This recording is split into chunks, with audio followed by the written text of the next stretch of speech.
Hey guys, Wolfie here and welcome back to the channel. As always, the usual disclaimer, any opinion here is mine and mine alone. Now this is RWBY Volume 9, Chapter 6. I'm going to be doing the filming aspect of it in two parts because there is a lot to unpack here, and I want to make sure everything is as concise and clear as possible so that way not only the app I'm using to record this can like get everything I want to say, but also I don't get cut off. Let's just if the fact that this goes beyond the 35-minute limit, and that way I don't get cut off when I do my usual sign off. So the name of this particular chapter is Confessions Within. I'm gonna butcher some pronunciation here. So it's Confessions Within a Cumulative Buzz. Like I said, I'm gonna butcher it. So it's Confessions with a cumulus buzz clouds.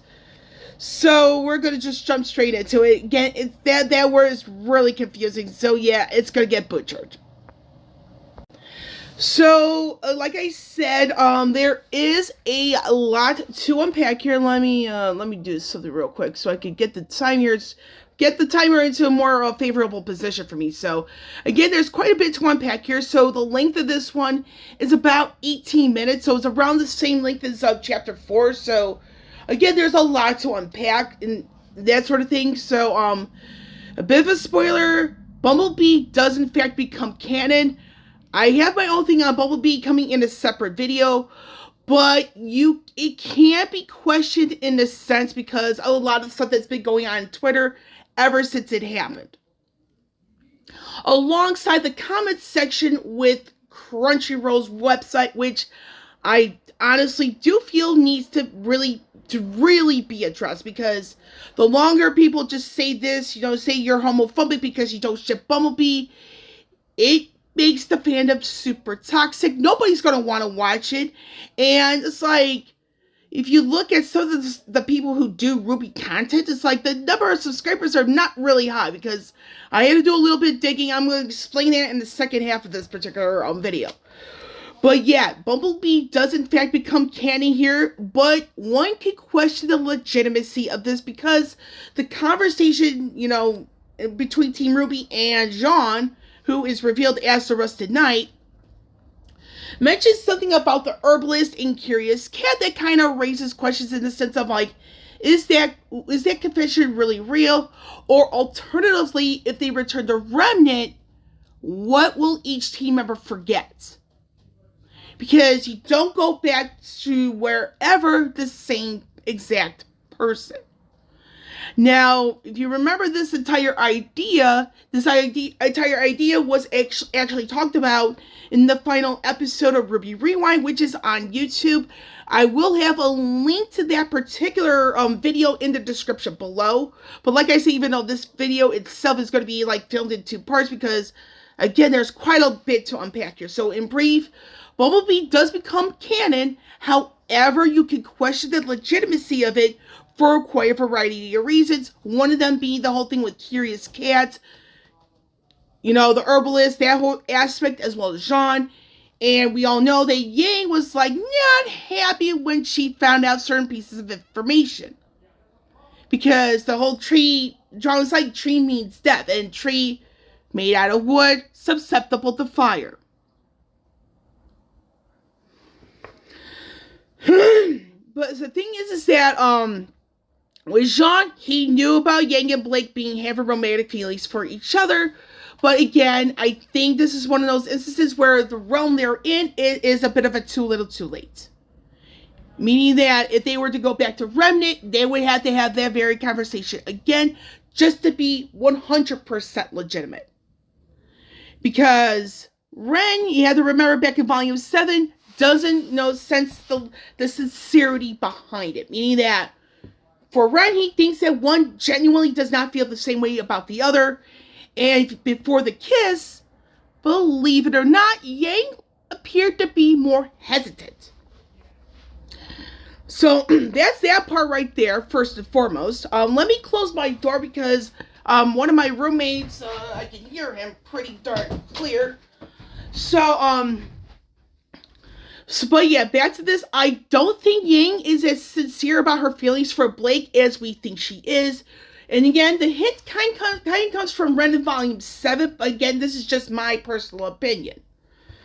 So, with Ruby, I do think she is starting to become jealous because, you know, if you look at Blake and Yang, first and foremost, you know, they'd rather be with each other than be concerned about, more so than wanting to go back to Remnant.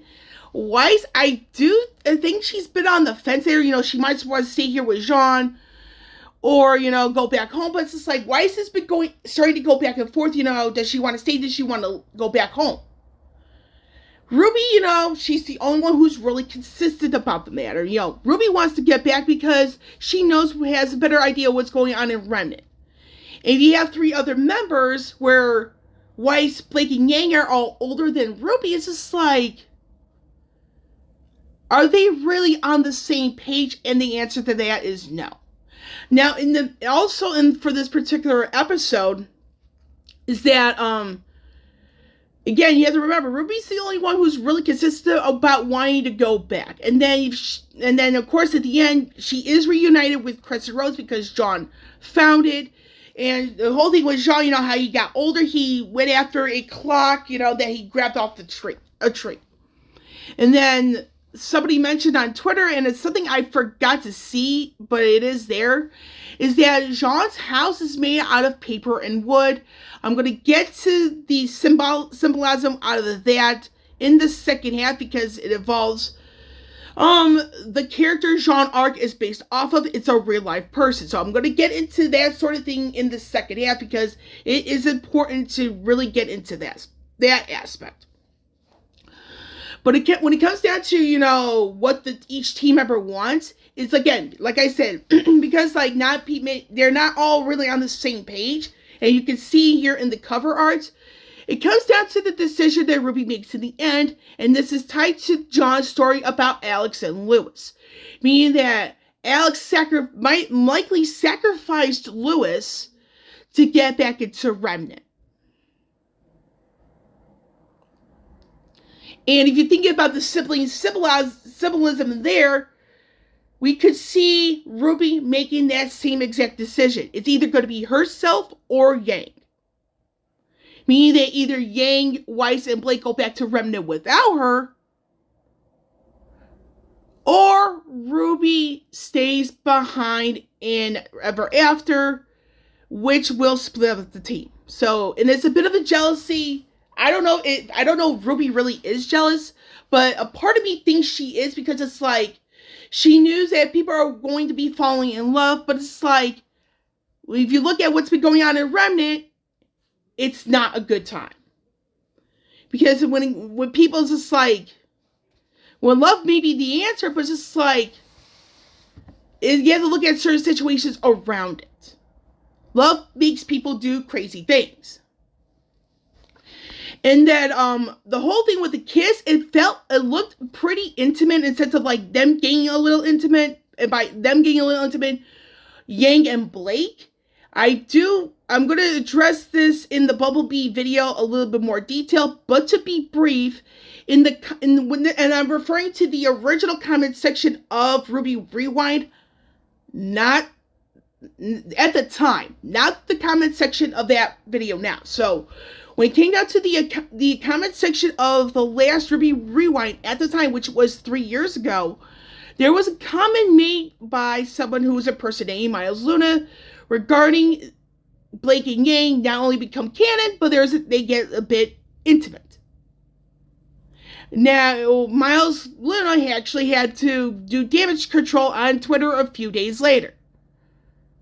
However, with Blake and Yang's kiss becoming a bit more like a makeout session, it's becoming more like, was Miles Luna really telling the truth about that? Was somebody really impersonating him and he had to do damage control? Or was he really the one who said it, is unfortunately not wanting to confess to it? But like I said, that comment, it was of somebody who impersonated Miles a few years ago. And a lot of people called it out. But again, You think about it 3 years ago and now. Was Miles Luna really telling the truth? And that's what I'm going to be seeing in that particular video in that comment section. But like I said, it was 3 years ago. The comment section has since changed. So, but I will bring that link into the description below because it does refer to things here. Let me double check the time. Okay, so it looks like I might be slightly ahead of schedule. Who really knows at this point? But outside of that, there are White Knight hints coming, but I do feel it's one-sided. Because again, the whole thing with Jean, in the sense of like his house being made out of paper and wood. And I do think Yang's going to be a bit more involved in what's probably going to happen in the end than we think, and it's like, yeah.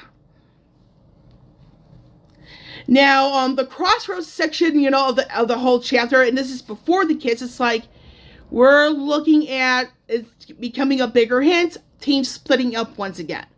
Now, the whole thing with the confrontation between Yang and Curious Cat, it's like, I do feel that is addressing the shippers. And more specifically, the very toxic Bumblebee shippers. Because Yang was like, oh, you didn't mention this to certain aspects of this whole thing to us. And Curious Cat's reply was absolutely clever. You never asked. Because if you think about the Holy Bible here, I kind of have to go religious here, but it relates to this. If you ask questions, you get answers. Why not ask questions first before assuming things? And this also reiterates the whole thing between Yang and Weiss, because if you remember Volume 5, Chapter 8, Yang loves to assume things about Weiss, and Weiss had to correct her on a bit of her past. So I do feel we're going to be seeing a lot more tensions between Yang and Weiss starting to emerge. It affects Ruby because it's like, Ruby really sees Weiss, you know, being the best person she could possibly be. But Yang, I don't really think sees it Weiss the same way. Even though Weiss refers to the rest of the team as family. But Yang doesn't seem to be sincere about that with Weiss. And you have to remember, Weiss and Yang are more concerned about each other than what's going on with like the team and Remnant, all that stuff. And I feel this is probably going to get exposed at some point. And if the entire team makes it back to Remnant, I do feel that a certain individual will be reminding Blake of certain things back at the beginning of Volume 6. And this could force Blake's hand once and for all. And the thing is with the whole tree, you know, it's like they go back to Remnant, they're going to be forgetting things. Again, that was discussed in RWBY Rewind, and they were talking about Adam at the time. But it was a bit surprising that whole ideology is brought up in this volume. Is that the team goes back to Remnant, but they're not going to be remembering a whole lot. So it's like, you got to take with what you're given. And then, unfortunately for everything in Twitter ever since the kiss, it seems like the legitimacy of it being planned, Bumblebee becoming canon, can be questioned because it's a lot of he said, she said. I'm going to be explaining this whole he said, she said more when I get into the Bumblebee video, because there is a lot more to unpack there than in Volume 9, Chapter 6 here. So, now the thing is, it's like, then that comes down to another question here. And this is kind of like mentioned by Jean, you know, as the Rusted Knight. Is that, who will Ruby sacrifice? I mean, there are a bunch of hints. I mean, as well as possibilities. So there are hints maybe leaning towards herself. She stays behind and never after. The rest of the team goes back. She may sacrifice Yang and Blake. Bring Weiss with her. She could very well sacrifice the team as she goes back to Remnant. And also, there's also the whole thing with Jean and that sort of thing. Which means, again, we're probably going to be seeing a team split once again. We don't know, like, the exact nature of the split, and that's because I remember seeing this on Tumblr before I left Tumblr. That there was like I'm not so sure if it was on Twitter as well, but I remember seeing it on Tumblr. Is that you see RWBY, the letters, and then there was a line going through a tiny bit of the W, but also on the B, and on volume 7. I remember seeing that. So I do think that we're maybe seeing the split of Ruby and Weiss in one spot, and then Blake and Yang on the other. And if this happens, this could resurrect Yang's abandonment issues.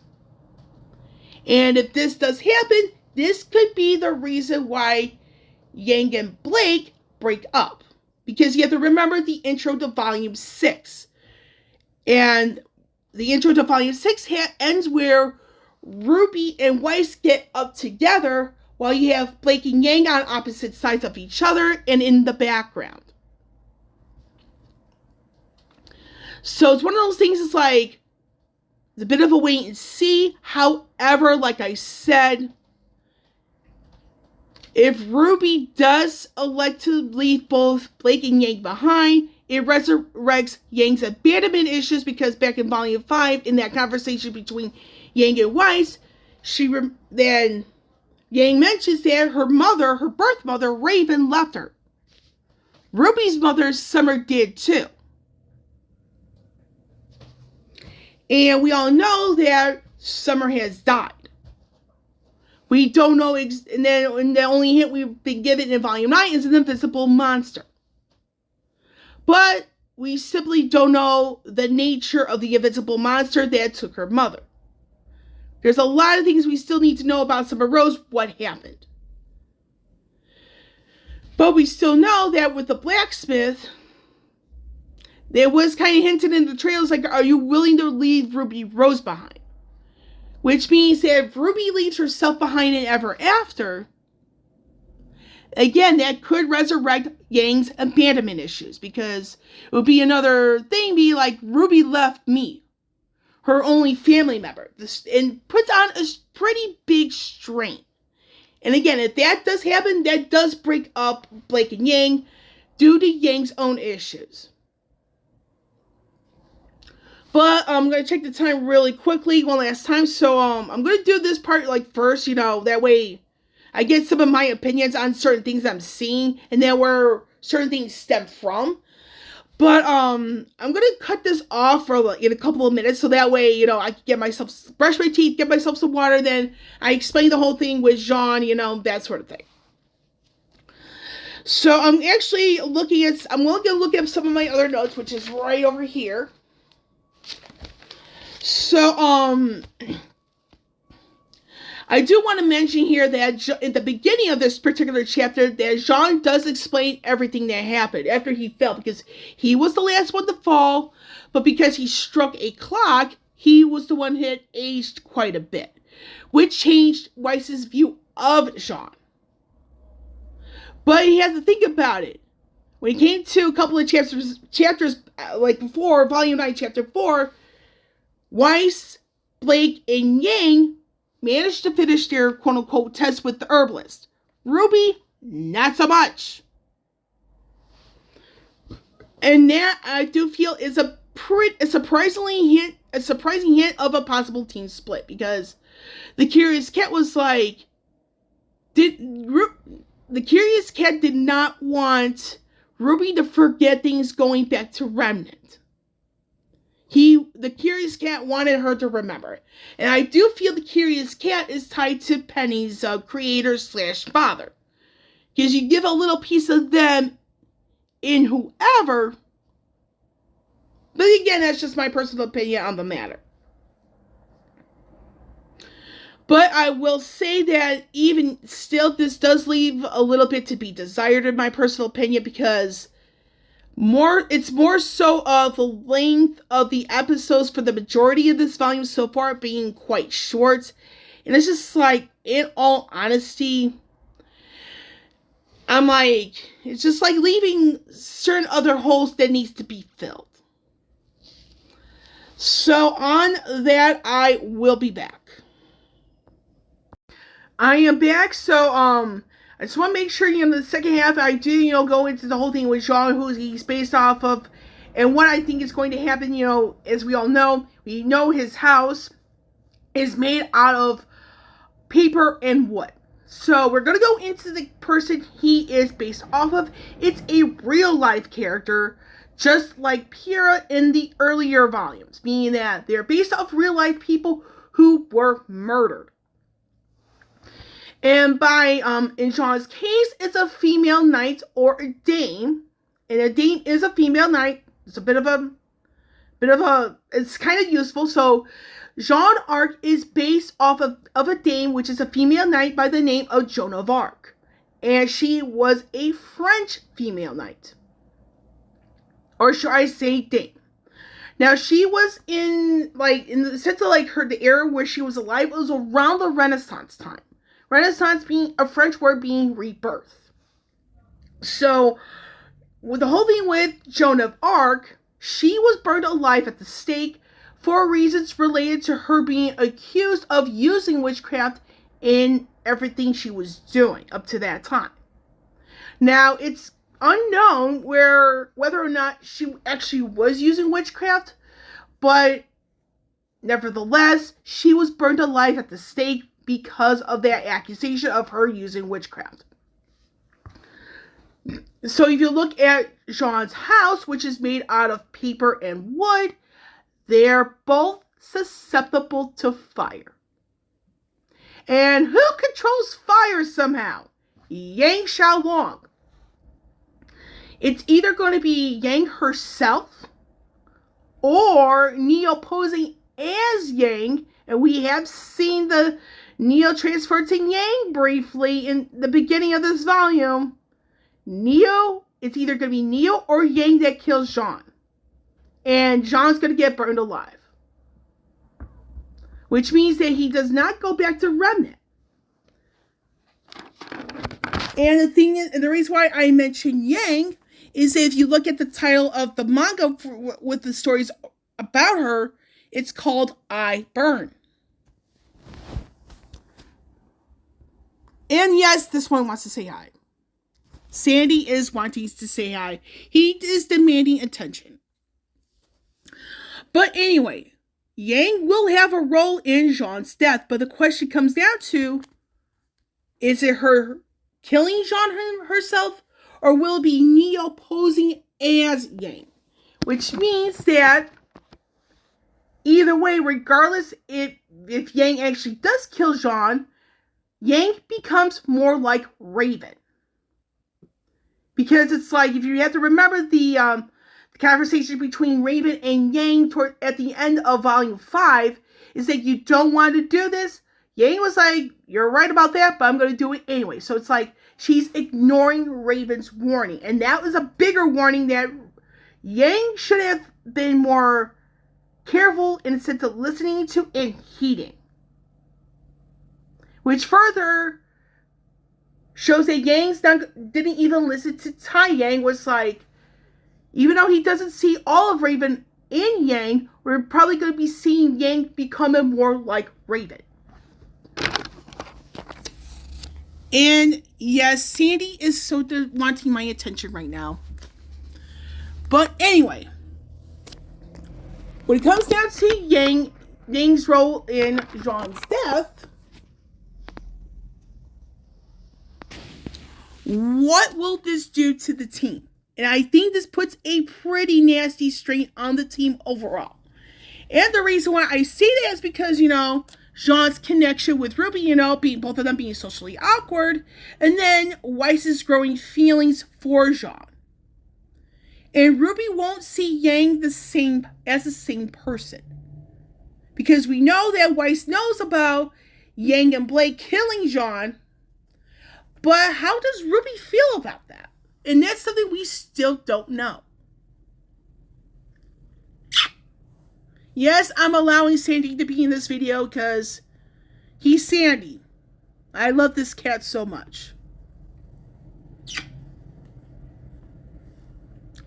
But anyway, when it at the end of the day, I do feel that Jean might be becoming a surprising role in the team split.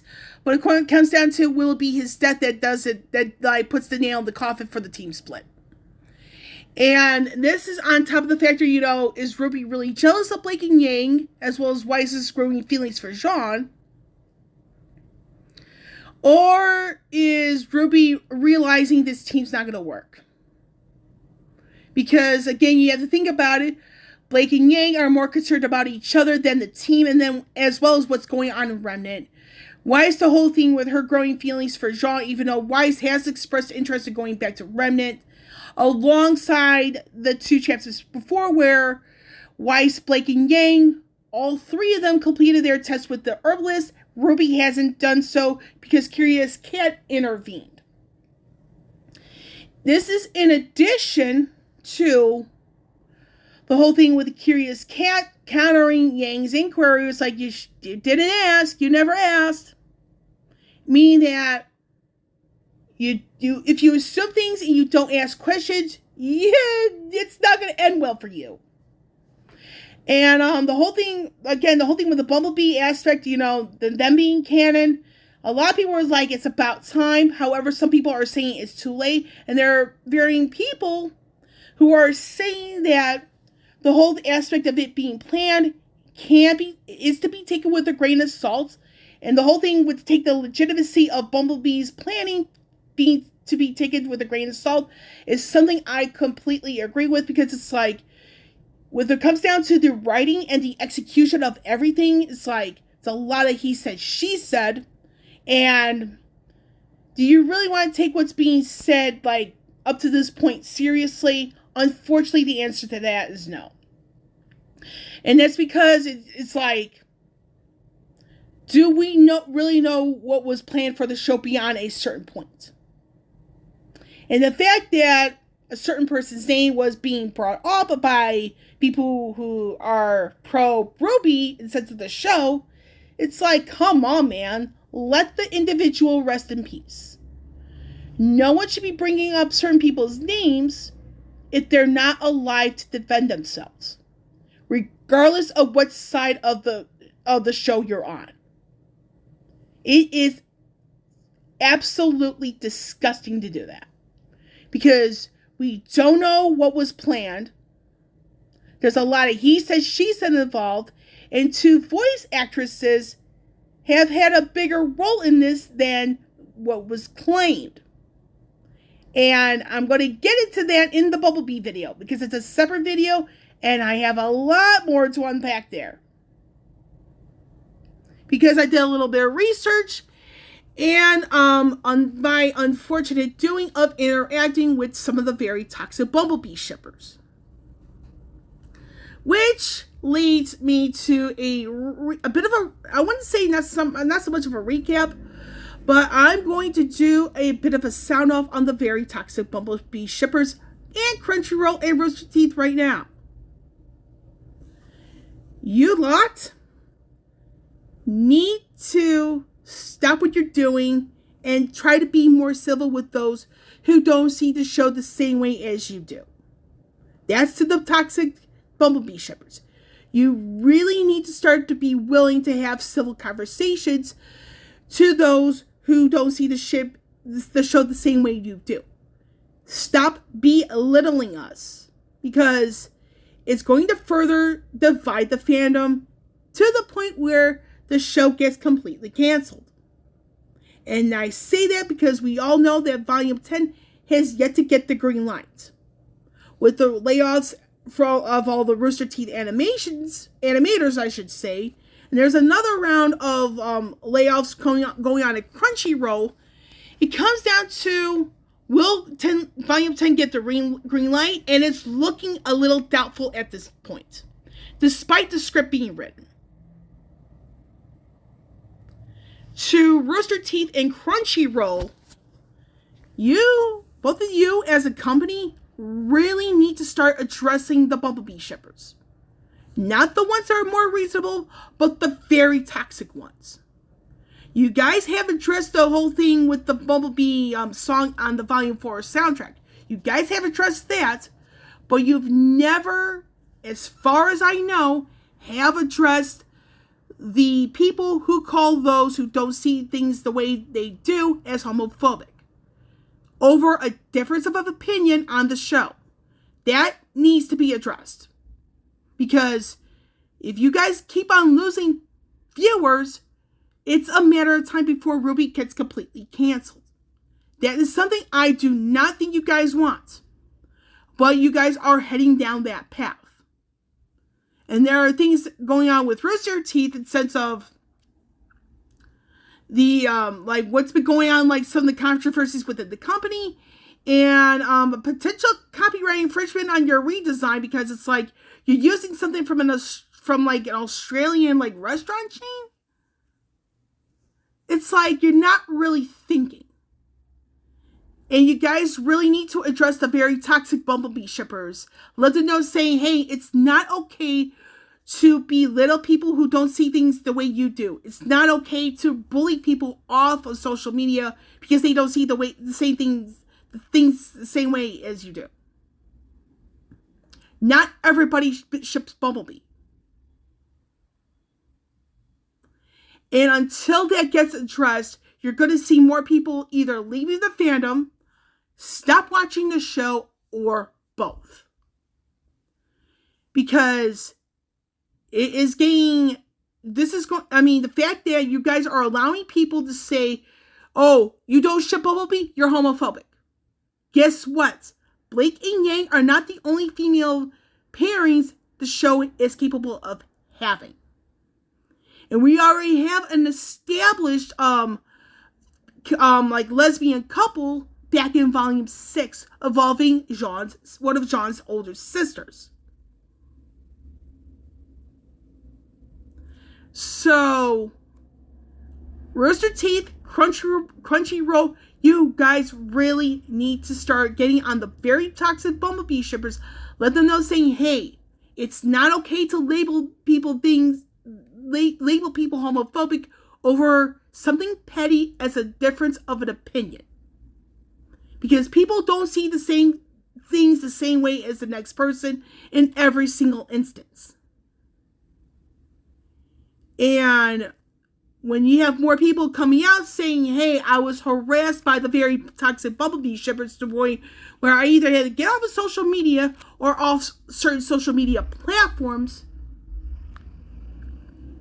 it's going to make you look like crap. Point blank. It's going to make you look like crap. Because you're picking and choosing when to say something. When things like this should be addressed to everyone, regardless of where they stand on the show, regardless of who they ship on the show. And it's also showing that people are unwilling to have civil conversations with those who don't see things the same way. This is one of those reasons why, once I am done with the revisiting of Volume 9, I am leaving the fandom completely and for good. I will still watch the show, but I will do my absolute best to avoid interaction with the fandom at all costs at that point. Because it is going to be more and more pointless for people to have civil conversations on the show when you have people that don't ship the same things being labeled as homophobic. Over something that is based off a fictional web series. Is that the legacy that you guys want Crunchyroll and Rooster Teeth? Is that what you want to be remembered for? If that's something you two do not want, it's about time you change things. And to reiterate to the very toxic Bumblebee shippers, you guys need to be more willing to have a civil conversation. Because it's like, you label people homophobic off of a fictional show. Take the time to get to know them first. If you're unwilling to do that, if you're unwilling to have a civil conversation with other RWBY viewers who may not ship Bumblebee, but let's just say they ship Ladybug, which is Ruby and Blake, or Monochrome, which is Blake and Weiss, or even Fraser Byrne, which is Yang and Weiss, or even things like Lancaster, which is Ruby and Jean, or alternatively White Knight, which is Weiss and Jean, or even Rose Garden, Ruby and Oscar. If you're unwilling to do that, have that civil conversation, it says a lot about you that you're not going to like. And that has got to change. Because the way things are looking now, we still have no word on Volume 10. And unfortunately, this is when you have, it's just heartbreaking that I had to say this right here, right now.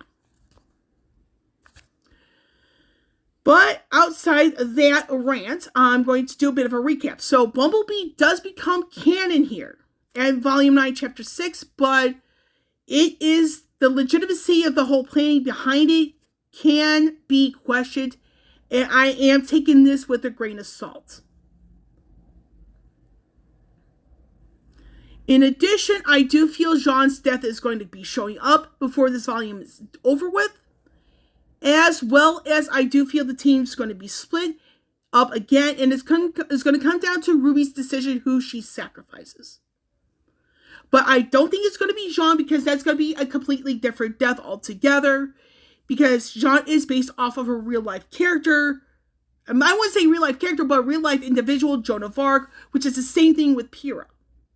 She was based off a real-life individual who got killed. But at the end of the day, I do feel that Jean's death is coming. Team Ruby's going to get split up again, and it's going to come down to Ruby's decision on who she sacrifices. A part of me is thinking Ruby sacrifices herself. And I think that resurrects Yang's abandonment issues, because you have to remember back in Volume 5, Yang's mother, who is alive, abandoned Yang altogether. Summer, who's Ruby's mother, left too, but Summer died. And for me, I do think Ruby's going to sacrifice herself, because you have to look at the hints here, and unlike the others in the team, Ruby really didn't finish that whole thing with the herbalist. And I think there's going to be a lot of work in Ever After that Ruby will stay behind and do before she could go back to Remnant. If she goes back to Remnant. And if Ruby sacrifices herself, Yang's going to have her abandonment issues come up once again. Then this may drive Blake away. However, I do feel that what could very well happen is that Ruby sacrifices Blake and Yang, because they're not as wanting to go back to Remnant. If you look at Weiss, she's on the fence. So I think that Ruby's going to be making a really difficult decision at the end. She sacrifices herself. Or if she doesn't sacrifice anybody, the team will never go home. So it comes down to this. To end this video, I'm going to go into the whole thing, who Ruby decides to sacrifice and that sort of thing. So me personally, I think Ruby's going to sacrifice herself. That's my personal prediction. I think Ruby's going to sacrifice herself, resurrects Yang's whole abandonment issue. What could very well happen is that Ruby sacrifices Yang and Blake, takes Weiss with her back to Remnant. And this may happen after Jean dies. Another possibility, and this, I wouldn't be surprised if this happens at all, is that Ruby leaves the three of them behind and she takes herself back to Remnant, because she never really finished that test. She kind of has a better memory of what's going on. So it's a lot of those things where it's yeah. But for me, just to recap that part, personal prediction, Ruby leaves herself behind. What people may want to happen is that Ruby leaves the other three behind. What might happen, though, Ruby and Weiss go back behind. After Jean dies, Yang and Blake stay behind. And again, it comes down to Yang's abandonment issues coming back. And Yang will have a role in John's death because of her thing with fire. But it comes down to, will it be Yang herself doing it? Or will it be Neo posing as Yang doing it? And a part of me thinks it's going to be the latter. But it wouldn't surprise me if it is the former. And that is all I have for this video, with Wolvie here signing off. I will catch you all on the flip side.